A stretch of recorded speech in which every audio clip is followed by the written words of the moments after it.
Hey guys, welcome back to our channel CSC concepts with Parineeta. आज हम पढ़ने वाले हैं रिकरेंस रिलेशन सब्स्टिट्यूशन मेथड। तो आपको पता होगा रिकरेंस रिलेशन के मेन 3 मेथड्स हैं। उसमें से पहला मेथड है हमारा सब्स्टिट्यूशन मेथड, ठीक है। उसमें हम लोग अगेन सब्स्टिट्यूशन मेथड में ना गाइस 2 तरीके से आप कर सकते हो, फॉरवर्ड सब्स्टिट्यूशन, बैकवर्ड सब्स्टिट्यूशन। तो बैकवर्ड का इसके बाद वाले वीडियो में मैं आपको समझाऊंगी। इस वीडियो में समझते हैं सब्स्टिट्यूशन मेथड फॉरवर्ड तरीके से कैसे हम लोग करेंगे अगर कोई भी रिकरेंस रिलेशन आपको दिया हो तो।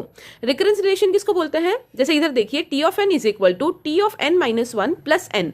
मतलब टी ऑफ एन अगर आपको निकालना हो, उसके अंदर आप टी वाले फंक्शन को वापस कॉल कर रहे हो n माइनस 1 के लिए, राइट। तो एक फंक्शन के अंदर अगर वापस उसी को हम लोग कॉल करते हैं, जिसको जनरली आप रिकर्शन के नाम से जानते हो, अगर इस तरीके का कोई रिलेशन दिया है तो उसको क्या बोलेंगे? रिकरेंस रिलेशन, ठीक है। तो रिकरेंस रिलेशन यहाँ पे 3 अलग अलग तरह के एग्जांपल्स मैंने आपको लिए हैं।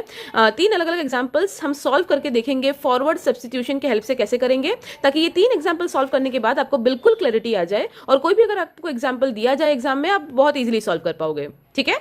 तो पहला एग्जांपल देख लेते हैं। क्या है यहाँ पे? T of N is equal to T of N minus 1 plus N. ये आपको रिकरेंस रिलेशन दिया है और उसके साथ आपको एक इनिशियल कंडीशन दिया है कि T of 0 equal to 0। Generally आपको टी ऑफ 0 की वैल्यू कोई ना कोई दी होगी, ठीक है। तो टी ऑफ 0 की वैल्यू दी है 0। अब देखो सब्स्टिट्यूशन का मतलब क्या है guys? What do this word mean substitution? कि आपको 1 बाई 1 यहाँ पे जो n दिया है ना, हम इसमें क्या करेंगे? 1 बाई 1 n की वैल्यू को सब्स्टिट्यूट करेंगे किसी नंबर से और देखेंगे हमको क्या पैटर्न मिल रहा है, राइट। आपको बस इतना याद रखना है। अब फॉरवर्ड सब्स्टिट्यूशन में क्या याद रखना है कि आप किसकी वैल्यू सब्स्टिट्यूट करोगे? n के जगह पे आप लोग 1 बाई 1 1 2 3 4 5 ऐसे वैल्यूज को सब्स्टिट्यूट करोगे। क्लियर? तो बहुत इजी है। हम लोग एक एग्जांपल भी करेंगे तो आपको बहुत क्लियरली समझ में आ जाएगा।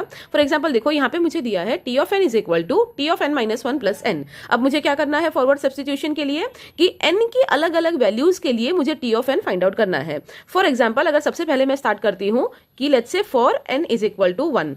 अब n अगर 1 में रखूंगी यहाँ पे तो टी ऑफ 1 की वैल्यू मुझे मिलेगी। तो टी ऑफ 1 मुझे क्या मिल जाएगा?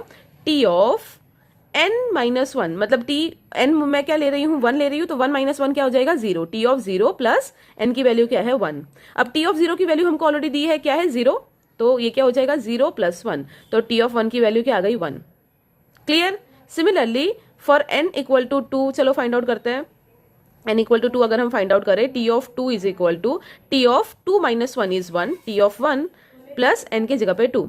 अब टी ऑफ 1 की वैल्यू मुझे क्या मिल गई? ऊपर 1 मिल गया, तो 1 प्लस 2 क्या आ जाएगा? 3। Similarly for n equal to 3।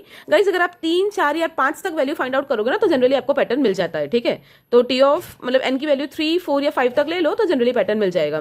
T of 3 के लिए देखते हैं, टी ऑफ 3 माइनस 1 मतलब टी ऑफ 2 प्लस n मतलब 3 दैट इज इक्वल टू, अब टी ऑफ 2 की वैल्यू यहाँ पे हमने फाइंड आउट किया है। टी ऑफ 2 की वैल्यू क्या आई है? 3।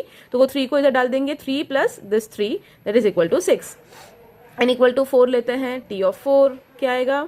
टी ऑफ 4 माइनस 1 तो टी ऑफ 3 प्लस 4। अब इधर चाहिए टी ऑफ 3 की वैल्यू। टी ऑफ 3 की वैल्यू इधर हमने फाइंड आउट किया है 6 प्लस ये 4 एज इट इज, तो 10। अब देखो गाइस, इतना हमको मिला है ना, तो ऑलमोस्ट हमको पैटर्न मिल जाएगा। इतना मिलने के बाद ना एक आप टेबल बना लो कि n की कैसी कैसी वैल्यूज के लिए आपको टी ऑफ एन कैसा मिल रहा है। यहाँ पे हमने 4 निकाला है और एक और वैल्यू तो ऑलरेडी दिया हुआ है। तो लेट्स से ये मेरा n है, ये मेरा टी ऑफ एन है। तो n की वैल्यू अगर 0 हो तो टी ऑफ 0 क्या है मेरे पास? 0। n की वैल्यू जब मैंने 1 लिया, मुझे टी ऑफ 1 क्या मिला? 1। n का वैल्यू जब मैंने 2 लिया, मुझे टी ऑफ n क्या मिला? 3। 3 के लिए मुझे मिला 6, 4 के लिए मुझे मिला 10। ये एक पैटर्न मिल गया। अब ये पैटर्न को अच्छे से नोटिस करो गाइस, क्या मिला है आपको? 0 1 3 6 10। इसमें पूरा जो खेल है वो मेन पैटर्न फाइंडिंग आउट का ही है कि पैटर्न अगर आपको मिल गया तो बहुत इजीली आपको पता चल जाएगा कि ये इसका कॉम्प्लेक्सिटी क्या बनेगा, राइट। रिकरेंस रिलेशन को सॉल्व करने का मतलब क्या है कि आपको पैटर्न मिलना चाहिए, आपको कॉम्प्लेक्सिटी मिलनी चाहिए। तो वो टाइम कॉम्प्लेक्सिटी के लिए पैटर्न इज इंपॉर्टेंट। तो अब देखो यहाँ पे अगर आप अच्छे से नोटिस करो तो 0 का तो 0 ही है, 1 का 1 है, बट फिर देखो 0 का 0 है, 1 का 1 है, 2 का है 3 का है 6। अब अगर ये 0 1 3 6 को मैं अच्छे से नोटिस करूं तो ये आपको पता होगा ये मिल रहा है सम ऑफ n नंबर्स। मतलब क्या? सम ऑफ n नंबर्स क्या होता है? 0 1 2 3 4 5 6 7 ऐसे नंबर्स होते हैं आपके पास। अब देखो 0 पहले ही नंबर का को प्लस अगर करेंगे 0 इज 0। पहले के 2 नंबर को अगर मैं प्लस करूं 0 प्लस 1 तो देखो मुझे मिल रहा है 1। पहले के 3 नंबर को अगर मैं प्लस करूं 0 प्लस 1 प्लस 2 मुझे मिलना चाहिए 3। देखो इधर आ गया 3। 0 प्लस 1 प्लस 2 प्लस 3 तो मुझे क्या मिलना चाहिए? 2 प्लस 1 3, 3 प्लस 3 6। 6 के साथ ये 4 को प्लस करो तो आपको मिला 10, 4 के बाद ये 5 को प्लस करो तो 15, नेक्स्ट नंबर अगर आप निकालोगे 5 के लिए आपको मिल जाएगा 15। समझ में आया? तो ये पैटर्न अगर आप ध्यान से देखो तो ये आपको मिल रहा है सम ऑफ n नंबर्स, राइट? अब सम ऑफ n नंबर का आपको पैटर्न मिल रहा है तो आपको पता है सम ऑफ n नंबर्स का फॉर्मूला क्या होता है, जनरलाइज फॉर्मूला मैथमेटिक्स में बहुत बार आप पढ़ चुके होंगे, n into n plus 1 divided by 2। Clear? तो आपको लिखना है कि ये जो सीरीज हमको मिला है, by observing this series the pattern we are getting is sum of n numbers and the formula to find out sum of n numbers is n into n plus 1 divided by 2। तो इसको अगर आप solve करोगे तो आपको क्या मिलेगा, n square plus n divided by 2। ठीक है, अब देखो ये आपको एक पैटर्न, फाइनल पैटर्न का इक्वेशन मिल गया। अब इसमें से आपको सिंपली क्या निकालना है, टाइम कॉम्प्लेक्सिटी, जो इसका आंसर होगा। अब टाइम कॉम्प्लेक्सिटी हम कैसे निकालते हैं आपको पता होगा, n के जितने भी टर्म्स मिले हैं उसमें से सबसे बड़ा जो टर्म है वो, तो n के दो टर्म है n और n स्क्वायर, बड़ा कौन सा है n स्क्वायर, तो सिंपली हम बोल देंगे हमारा टाइम कॉम्प्लेक्सिटी है big O of n square. तो ये जो रिकरेंस रिलेशन है उसका टाइम कॉम्प्लेक्सिटी आपको मिला big O of n square. So this is your final answer. बस अगर आपको पैटर्न मैच करना आता है ना गाइस, तो ये सम सॉल्व करने में आपको 2 मिनट से ज्यादा नहीं लगेगा। It is that simple, right? अब देखो नेक्स्ट करते हैं, नेक्स्ट वाला और इजी हो जाएगा आपके लिए। पहला आपको पैटर्न अगर समझ में आ गया तो सेकंड और थर्ड इज कंप्लीटली इजी। इधर देखो सिमिलरली क्या है, T of N is equal to T of N minus 1 plus 1। इधर जो n था इधर आपको 1 दिया है और टी ऑफ 0 की वैल्यू दी है 0। तो चलो फटाफट n की वैल्यूज पुट करते हैं। फॉर n इक्वल टू 1 क्या मिल जाएगा आपको, T of 1 is equal to, n की जगह पे 1 रखो, 1 minus 1 0, t of 0 plus 1। T of 0 की वैल्यू हमको दी है 0, तो 0 प्लस 1 हमको मिल गया 1। क्लियर?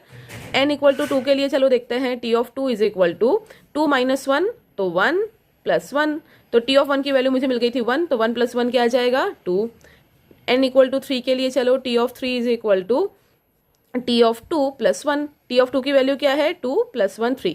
अब देखो बहुत सिंपल मुझे दिख रहा है, मुझे यहाँ पे 1 2 3 मिला, आगे अगर आप सॉल्व करोगे आपको 4 5 6 ऐसे ही मिलेगा, बिकॉज ये कांस्टेंट है 1। तो जो भी आपका n होगा वही आपको यहाँ पे देखो, n इक्वल टू 1 के लिए मुझे मिल रहा है 1, n इक्वल टू 2 के लिए 2, 3 के लिए 3। सिमिलरली आप आगे सॉल्व करोगे तो n इक्वल टू 4 के लिए 4 मिलेगा एंड सो ऑन। तो सिंपल इधर दिख रहा है n की जो भी वैल्यू है वही आपका t ऑफ n का भी वैल्यू है। तो इधर पैटर्न सिंपली टाइम कॉम्प्लेक्सिटी आपका क्या आ जाएगा, ऑर्डर ऑफ n। समझ में आया? बिकॉज ये n की वैल्यूज है, इट इज आपको यहाँ पे मिल रहा है, तो इसमें आपको दिमाग ही नहीं दौड़ाना, सिंपली जैसे इसका ऑर्डर ऑफ n स्क्वायर था इसका डायरेक्ट क्या आ जाएगा, ऑर्डर ऑफ n। क्लियर? चलो बिना टाइम वेस्ट के नेक्स्ट का कर लेते हैं। टी ऑफ n क्या है 2tn माइनस 1 प्लस 1 और टी ऑफ 0 आपको दिया है 1। ये वाला जो है बाकी दोनों से थोड़ा अलग है, थोड़ा ध्यान से देखना इसको। ठीक है, देखो कैसे करेंगे। सबसे पहले स्टार्ट करते हैं, for n equal to 1, T of 1 क्या आ जाएगा 2tn माइनस 1। तो 2tn माइनस 1, n मेरा 1 है तो 1 माइनस 1 0, 2t ऑफ 0 प्लस 1। अब t ऑफ 0 की वैल्यू मुझे क्या दी है 1 दिया है, तो 2 इंटू टी ऑफ 0 मतलब 1 प्लस 1। ठीक है, तो 2 प्लस 1 क्या आ जाएगा मेरा 3, तो टी ऑफ 1 की वैल्यू मुझे मिल गई 3। अब नेक्स्ट करते हैं, फॉर n इक्वल टू 2, तो टी ऑफ 2 क्या हो गया 2 माइनस 1, तो 2t ऑफ 1 प्लस 1। अब टी ऑफ 1 क्या है मेरे पास, टी ऑफ 1 की वैल्यू हमने यहाँ पे फाइंड आउट किया है 3, तो 2 इंटू 3 प्लस 1, तो क्या आ जाएगा 3 टू 6 प्लस 1 7। ठीक है, अब next for n equal to 3, देखो 3 आया फिर 7 आया, तो ये पैटर्न फाइंड आउट करना थोड़ा मुश्किल है, तो 2-3 और वैल्यूज निकालते हैं। n इक्वल टू 3 के लिए क्या मिल जाएगा हमको 2t 3 माइनस 1 2, तो 2t2 प्लस 1 2। टी ऑफ 2 की वैल्यू क्या है मेरे पास 7 प्लस 1, तो 7 टू 14 प्लस 1 15। तो अब देखो हमें क्या वैल्यूज मिला, अब वापस ऐसा टेबल बना लेते हैं, हमारे लिए इजी पड़ेगा, n और t ऑफ n। ठीक है, अब n की वैल्यू जब 0 है तब t ऑफ n मुझे दिया है 1, जब n की वैल्यू मैंने 1 लिया है मुझे मिला है 3। ओके, जब n की वैल्यू मैंने 2 लिया है मुझे t ऑफ n मिला है 7, जब n की वैल्यू मैं ले रही हूँ 3 मुझे मिल रहा है 15।